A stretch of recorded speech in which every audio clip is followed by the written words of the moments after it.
Hello and welcome to a special BriefingsDirect Thought Leadership panel discussion coming to you in conjunction with the Open Group's upcoming conference on July 20th, 2015 in Baltimore. I'm Dana Gardner, Principal Analyst at Inter Arbor Solutions, and I'll be your host and moderator as we examine the role that cloud governance and enterprise architecture play in an era of increasingly fragmented IT. Not only are IT organizations dealing with so-called shadow IT and myriad proof of concept affairs, there's now a strong rationale for fostering what Gartner calls bimodal IT. There's a strong case to be made for exploiting the strengths of several different flavors of IT, except that at the same time, businesses are asking IT in total to be faster, better, and cheaper. The topic before us today, then, is how to allow for the benefits of bimodal IT or even multimodal IT, but without IT fragmentation leading to a fractured and even broken business. Here to update us on the work of the Open Group cloud governance initiatives and working groups, and to further explore the ways that companies can better manage and thrive with hybrid IT, I'm pleased to welcome our guests. We're here today with Dr. Chris Harding, Director for Interoperability and Cloud Computing Forum Director at the Open Group. Welcome, Chris. Well, thank you, Dana. It's great to be here. We're also here with David Jansen, Executive IT Architect and Business Solutions Professional with the IBM Industry Solutions Team for Central and Eastern Europe, and a leading contributor to the Open Group Cloud Governance Project. Welcome, David. Thank you. Glad to be here. Lastly, we're here with Naden, HP Distinguished Technologist and Cloud Advisor and Co-Chairman of the Open Group Cloud Governance Project. Welcome, Naden. Thank you, David. Pleasure to be here. Chris, let's start with you. Before we get into an update on the Open Group Cloud Governance initiatives, in many ways, over the past decades, IT has always been somewhat fragmented. Very few companies have been able to keep all their IT oars rowing in the same direction, if you will. But today, things seem to be changing so rapidly that we seem to acknowledge that some degree of disparate IT methods are necessary. We might even think of old IT and new IT, and this may even be desirable. But the trends that are driving this need for a multimodal IT, what are they? What's accelerating the need for different types of IT, and how can we think about retaining a common governance and even a frameworks-driven enterprise architecture umbrella over these IT elements? So basically, the change that we are going through is really driven by the business. Business today has got much more rapid access to the services that IT has traditionally provided. Business has got a need to react to its own customers in a much more agile manner than they were traditionally used to. We have to now react to demands that where we are talking days and weeks instead of months and years. And businesses today have a choice. Business units are no longer dependent on the traditional IT to avail the services provided. Instead, they can go out and use the services that are available external to the enterprise. And to a great extent, the advent of social media has also resulted in direct customer feedback on the sentiment from the external customer that businesses need to react to. That is actually changing the timelines. It is requiring IT to be delivered at the pace of business. And the very definition of IT is undergoing a change where we need to have the right paradigm, the right technology, the right solution for the right business function and therefore the right application. And since the choices have increased with the new style of IT, the manner in which you pair them up, the solutions with the problems, that also has significantly changed. With more choices come more such pairs on which solution is right for what problem. That is really what has caused the change that we are going through. And a change of this magnitude requires governance, that goes across, building up on the traditional governance that was always in play, requiring elements like the cloud to have governance that is more specific to solutions that are in the cloud across the whole life cycle of cloud solutions deployment. Yeah, thank you, Naden. David, do you agree that this seems to be a natural evolution based on business requirements, that we basically spin out different types of IT within the same organization to address some of these issues around agility? Or is this perhaps a bad thing, something that's unnatural or should be avoided? In many ways, I think this follows a repeating pattern we've seen with other kinds of transformations in business and IT. Not to diminish the specifics about what we're looking at today, but I think there are some repeating patterns here. There are new breakout disruptive events that compete with the status quo. Those things that have been optimized, proven, and settled into sort of a consistent groove. Those things can compete with each other. And excitement about the new value that can be produced by new approaches generates momentum. And so far, this actually sounds like a healthy state of vitality. However, one of the challenges is the excitement can potentially lead to overlooking other important factors, and that's where I think good governance practices can help. For example, governance should help remind people about important, durable principles that should be guiding your decisions. Important considerations that we don't want to forget or underappreciate as we roll through stages of change and transformation. And actually, at the same time, governance practices need to evolve so that it can adapt to new things that fit into the governance framework. What are those things? How do we govern those? So governance needs to evolve at the same time. So I think there's a repeating pattern here with some specific things that are new today, but there's a repeating pattern as well, something we can learn from. Great. Chris Harding, is there a built-in capability with cloud governance that anticipates some of these issues around different styles or flavors or even velocity of IT innovation, and that can then allow for that innovation and experimentation, but then keep it all under the same umbrella with a common management and visibility? Well, I think there are a number of forces at play here, and I think there are three separate trends that we've seen, or at least that I've observed in discussions with members within the Open Group that relate to this.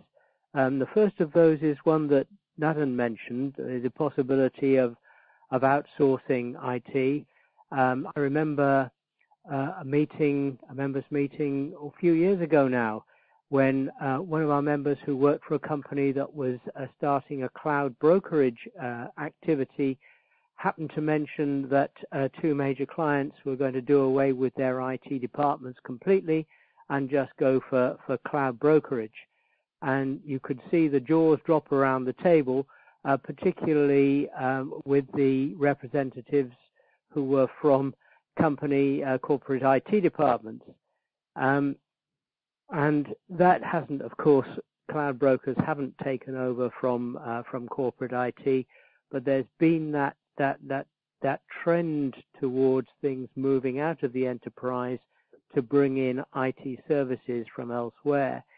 And the thing that's all very well to do that, but from a governance perspective, you may have an easy life if you outsource all of your IT to a broker somewhere, but if you fail to comply with regulations, the broker won't go to jail, you will go to jail. So you need to make sure that you retain control at the governance level over what is happening from the point of view of compliance, and you probably also want to make sure that your architecture principles are followed and retain governance control to enable that to happen. So that's the first trend and the governance implication of it. In response to that, a second trend that we see is IT departments have reacted often by becoming quite like brokers themselves, providing services, maybe providing hybrid cloud services or private cloud services within the enterprise, or maybe sourcing cloud services from outside. So that's a way, in a way that the IT has moved in the past, and maybe still is moving. But then the third trend that we're seeing in some cases is that multidiscipline teams within line of business divisions, including both business people and technical people, to address the business problems. And this is the way that some companies are addressing the need to be on top of the technology in order to innovate at a business level. And that is an interesting and I think a very healthy development. So maybe, yes, we are seeing a bimodal split in IT between the traditional IT and a more flexible and agile IT, but maybe you could say that that second part belongs really in the line of business departments rather than in the IT departments. That is at least how I see it. Uh-huh. Well, Dana, if I may, I would like to build up on a point that David made earlier about repeating patterns. And I can relate to that very well within the open group, speaking about the cloud governance project. Truth be told, as we continue to evolve the content in the cloud governance, some of the seeding content actually came from the SOA governance project that the open group worked on a few years back. So the point David made about the repeating patterns resonates very well with that particular case in mind, Dana. Sure. So we've been through this before. When there's change and disruption, sometimes it's required for a new version of methodologies and best practices to emerge, perhaps even associated with specific technologies. But then over time, we see that folded back in to IT in general, or maybe it's pushed back out into the business, as Chris alluded to. My question, though, is how do we make sure that these don't become disruptive and a negative influence over time? Maybe that governance and enterprise architecture principles can prevent that. So is there something about the cloud governance which I think really anticipates a hybrid model, particularly a cloud hybrid model, that would be germane and appropriate for a hybrid IT environment? So back to you, David Jansen. Is there a cloud governance benefit in managing hybrid IT? Well, I think there most definitely is, and I would myself tend to think that hybrid IT is probably where we're headed. I don't think this is unavoidable. My editorial comment about that, I think that's kind of an unavoidable direction we're going in. And part of the reason I say that is I think there is a repeating pattern here of new approaches, new ways of doing things coming into the picture, and then some balancing act that goes on where people look at more traditional ways, whatever at that point in time is traditional versus what are the new approaches people are talking about, and eventually kind of look at the strengths and weaknesses of both. There is going to be some disruption, but that's not necessarily bad. I think that's how we drive change and transformation. I think what we're really talking about is making sure the amount of disruption is not so counterproductive that it actually moves things backwards instead of forwards. So I don't mind a little bit of disruption, the thought of that. I think the governance processes that we're talking about, good governance practices, have a thought of an overall life cycle that things move through, and that there is a way to apply governance as you work through that life cycle. And each point, you're looking at particular decision points and actions that are going to happen, and make sure that those decisions and actions are well informed. We sometimes use the phrase that governance is helping us do the right things right. And so governance helps remind people what are the right things, what are the right way to do those, and then also has the thought of a little bit of measurement to look at how well people are actually adopting those kinds of right things to do. And what's right can vary over time because we have disruptive change, things like we're talking about with bimodal IT as one example.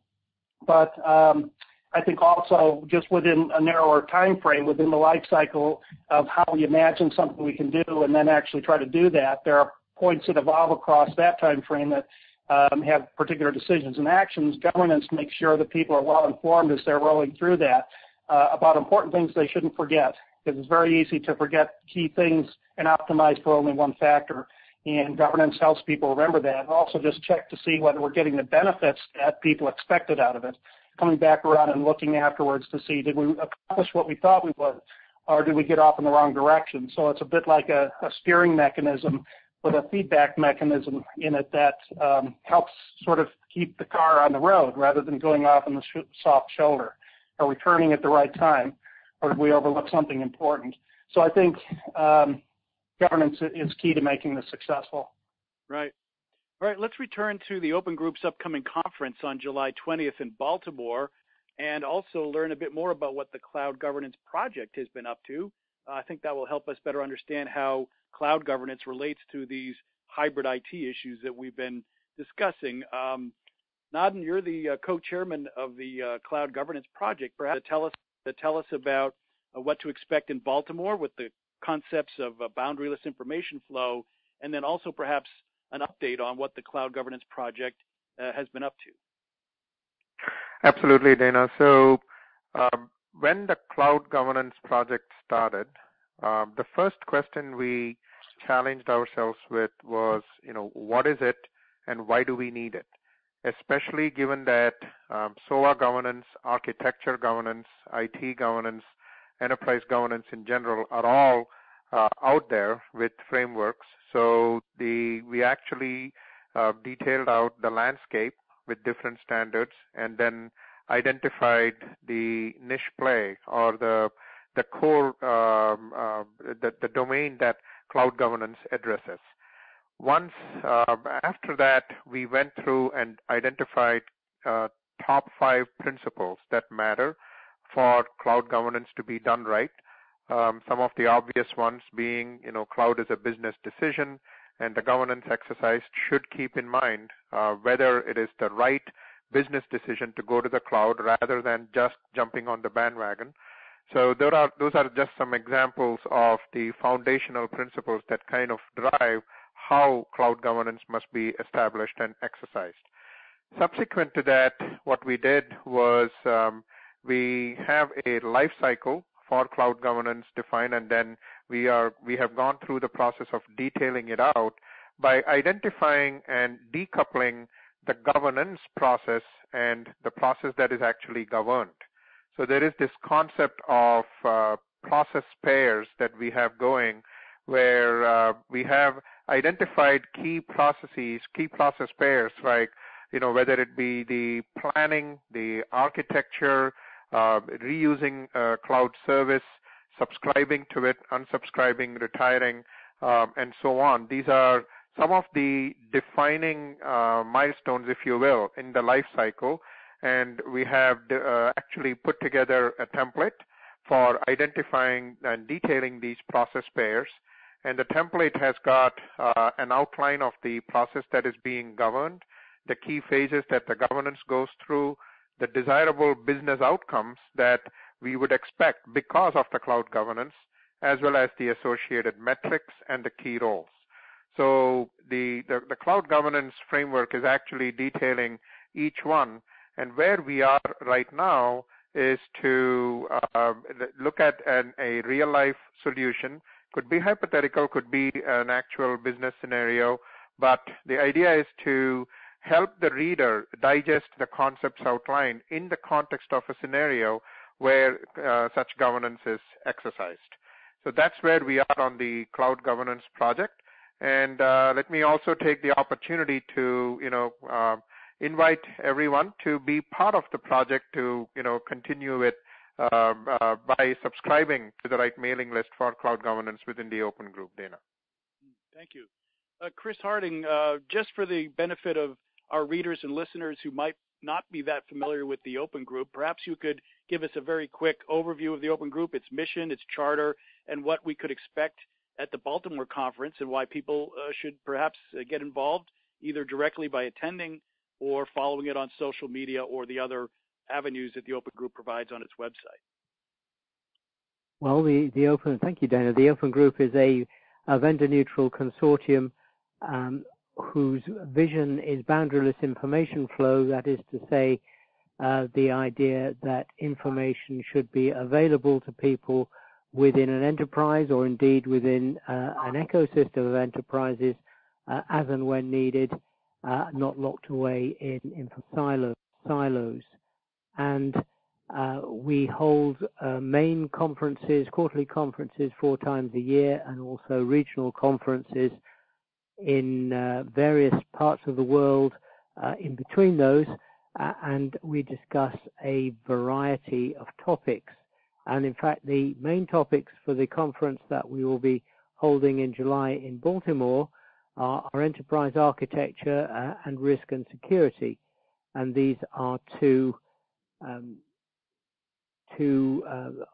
the key things for which the Open Group is known. Enterprise architecture, particularly with its TOGAF framework, is perhaps what the Open Group is best known for. We have been active in a number of other areas. Risk and security is one. We also have started a new vertical activity on healthcare, and there will be a track on that at the Baltimore conference, and there will be tracks on other topics too, including 4 sessions on Open Platform 3.0. Open Platform 3.0 is the Open Group initiative to address how enterprises can gain value from new technologies, including cloud computing, also including technologies such as social computing, mobile computing, big data analysis, and the Internet of Things. And we'll have a number of presentations related to that, which will include, in fact, a perspective on cloud governance, although that will not necessarily reflect what is happening in the cloud governance project. Until an Open Group standard is published, there is no official Open Group position on the topic, and members will present their views at conferences. So we're including presentation on that. There's also a presentation on another interesting governance topic, which is on information lifecycle governance. We have a panel session on the business context for Open Platform 3.0, and a number of other presentations on particular topics, for example, relating to the new technologies that Open Platform 3.0 will help enterprises to use. Great. So that's there's always a lot going on at Open Group conferences, and that's a brief flavor of what would happen at this one. Thank you. And I would just add that there is more information available at the Open Group website. It's opengroup.org, I believe. Going to one thing you mentioned about a standard and publishing that standard, and I'll throw this out to any of our guests today. Is there a roadmap that we could look to anticipate the next steps or milestones in the cloud governance project? But when would such a standard emerge, and when might we expect it? So let me jump in. Basically, like I said earlier, the next step is to identify the business scenario and apply it. I'm expecting with the right level of participation that it will take another quarter, after which it would go through the internal review with the Open Group and the company reviews for the publication of the standard. Assuming we have that in another quarter, Chris, could you please weigh in on what it usually takes on the average for those reviews before it gets published, Chris? Well, you could add on another quarter. It shouldn't actually take that long, but we do have a thorough review process. All members of the Open Group are invited to participate. The document is posted for comment for a period of, I would think, for a new standard for 4 weeks comment, after which we review the comments and decide what action needs to be taken. So it certainly certainly it could take place. It could take only 2 months to complete the overall publication of the standard from the draft being completed, but it's safer to say about a quarter. Right. So well, safe to say that a real important working document can be available in the second half of 2015. So let's now go back to why the cloud governance document and approach is important when we consider the implications of bimodal or multimodal IT. Now, one of the things that Gartner says is that bimodal IT projects require new project management styles. And they didn't say project management products. They didn't say, downloads or services from a cloud provider. We're talking about styles. And so it seems to me that in order to prevent the good aspects of bimodal IT to be overridden by negative impacts of chaos and the lack of coordination, that we're talking not about a product or a download, but we're talking about something that a working group and a standards approach like the Cloud Governance Project can accommodate.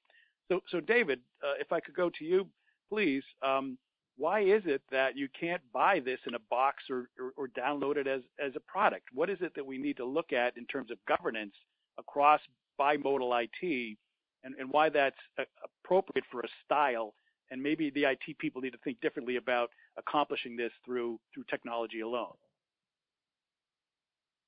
Well, I think when I think of anything like a tool or a piece of software, the first question I tend to have is, what is that helping me do? Because the tool itself is generally not the be all and end all of this. It's what process is this going to help me carry out? And so before I would think about tools, I'd want to step back and think about what are the changes to project-related processes that new approaches require, and then secondly, think about how can tools help me speed up, automate, or make those a little bit more reliable. It's an easy thing to think about a tool that may have some process-related aspects embedded in it as a sort of some kind of a magic wand that is going to automatically make everything work well. But it's the processes of the tool could enable that are really the important decision, and then the tool simply helps you carry that out more effectively, more reliably, more consistently. So I think we've always seen an evolution about both the processes we use in developing solutions as well as tools. Technology requires tools to adapt, and after the processes we use, as they get more agile, we want to be more incremental and rapid turnarounds in how we're developing things, and tools need to evolve along with that. But I guess I would really start out from a governance standpoint, thinking about if we are going to make a change, how do we know that it's really an appropriate one, and asking some questions about how do we differentiate with this change from just a reinventing the wheel? Is this innovation that really makes a difference and not just change for the sake of change?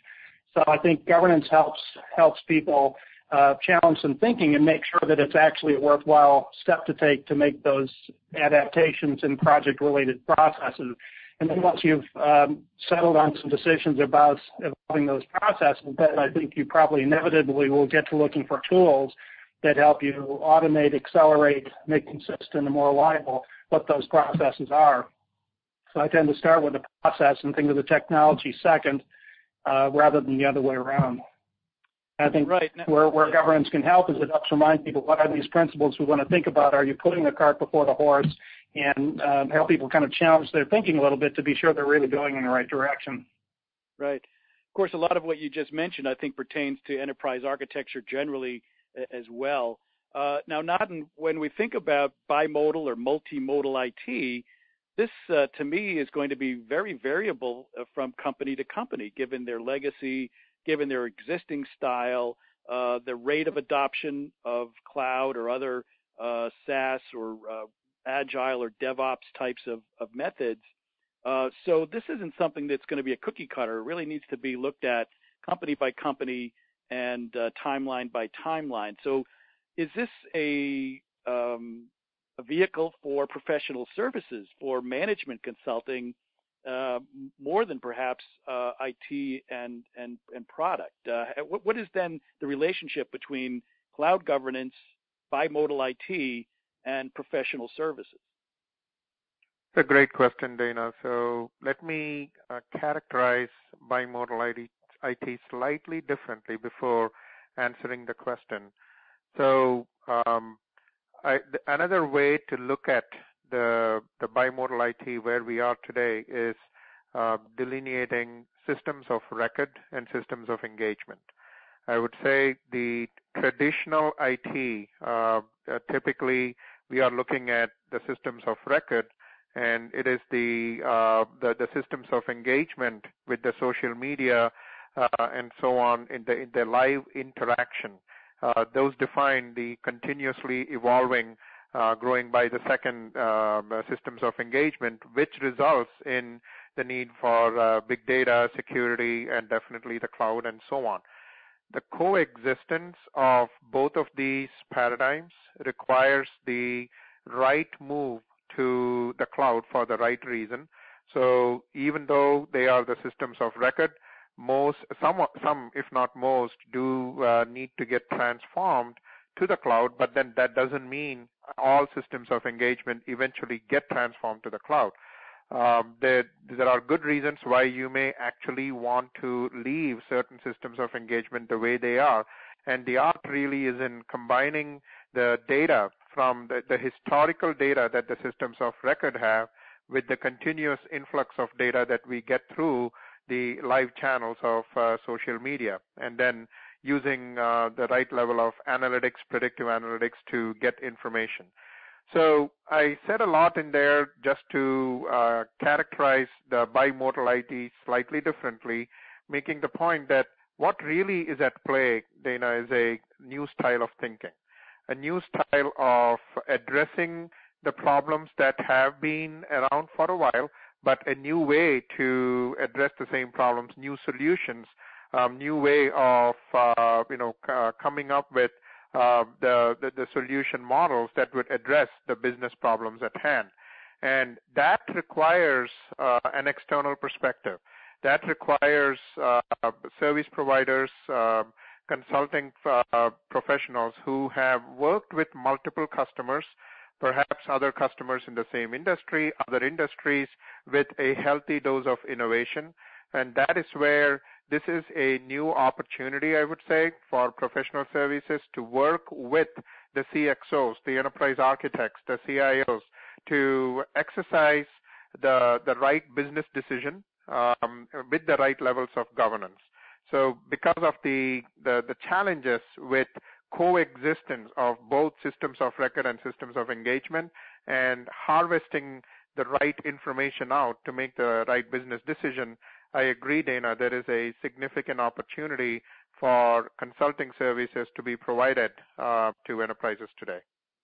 Okay, before we close off, I wanted to just drill down on one thing, Naden, that you brought up, which is that ability to measure and know and then analyze and compare. So one of the things that we've seen with IT developing over the past several years as well is that the big data capabilities have been applied to all the information coming out of IT systems so that we can develop a steady state and understand those systems of record, how they're performing, and compare and contrast in ways that we couldn't have before.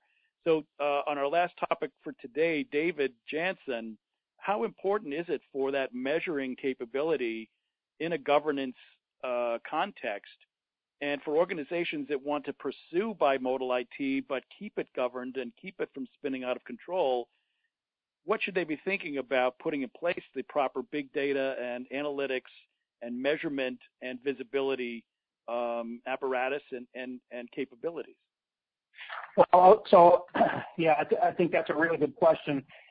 One aspect of this is I think that it's not unusual when I talk with people about the ideas around governance that the first idea that people have about what governance is it's about the enforcing compliance, sort of the policing aspect that governance can play. And that sounds like that's an interference, it's sand in the gears, but it really should be the other way around. A governance framework should actually make it very clear how people should be doing things, what's expected at the results at the end, and how things are checked and measured across time at early stages and later stages, so that people are very clear about how things are carried out and what they're expected to do, so that if someone does use a governance compliance process to see if things are working right, there's no surprise. There's no slowdown. They actually know how to quickly move through that. So good governance has communicated that well enough so that people should actually move faster rather than slower. There should be no surprises, in other words. Now, measuring things is very important because if you haven't established the objectives that you're after and some metrics to help you determine whether you're meeting those, then it's kind of an empty suit, so to speak, with governance, because you've expressed some ideas that you want to achieve, but you have no way of knowing or answering the question, how do we know if this is doing what we want to do? So metrics are very important around this. Capturing metrics within processes, and then for the end result, is it actually producing the effects people want? That's pretty important. One of the things we've built into the cloud governance framework here is some ideas about both the outcomes and the metrics that each of these process pairs should have in mind. And it helps answer the question, how do we know? How do we know if something is doing what we expect? So that's really very essential. Well, super. I'm afraid we'll have to leave it there. We've been examining the role of cloud governance and enterprise architecture and how they work together in the era of increasingly fragmented IT. And we've seen how the open group cloud governance initiatives and working groups can help allow for the benefits of bimodal IT, but without necessarily IT fragmentation leading to a fractured or broken business process around technology and innovation. This special BriefingsDirect Thought Leadership panel discussion comes to you in conjunction with the Open Group's upcoming conference on July 20th, 2015 in Baltimore. And it's not too late to register on the Open Group's website or to follow the proceedings online and via social media such as Twitter, LinkedIn, and Facebook. So thank you to our guests today. We've been joined by Dr. Chris Harding, Director of Interoperability and Cloud Computing Forum Director at the Open Group. Thanks so much, Chris. Well, thank you, Dana. It's been a pleasure. We've also been here with David Jansen, Executive IT Architect and Business Solutions Professional with the IBM Industry Solutions team for Central and Eastern Europe and a leading contributor to the Open Group Cloud Governance Project. Thank you so much, David. Thank you. And lastly, we've been joined today by Naden, the HP Distinguished Technologist and Cloud Advisor and co-chairman of the Open Group Cloud Governance Project. Thank you, Naden. You're very welcome, Dana. It was a pleasure. And a big thank you, too, to our audience for joining this special Open Group-sponsored discussion. This is Dana Gardner, Principal Analyst at Inter Arbor Solutions, your host and moderator for this Thought Leadership Panel Discussion Series. Thanks again for listening, and do come back next time.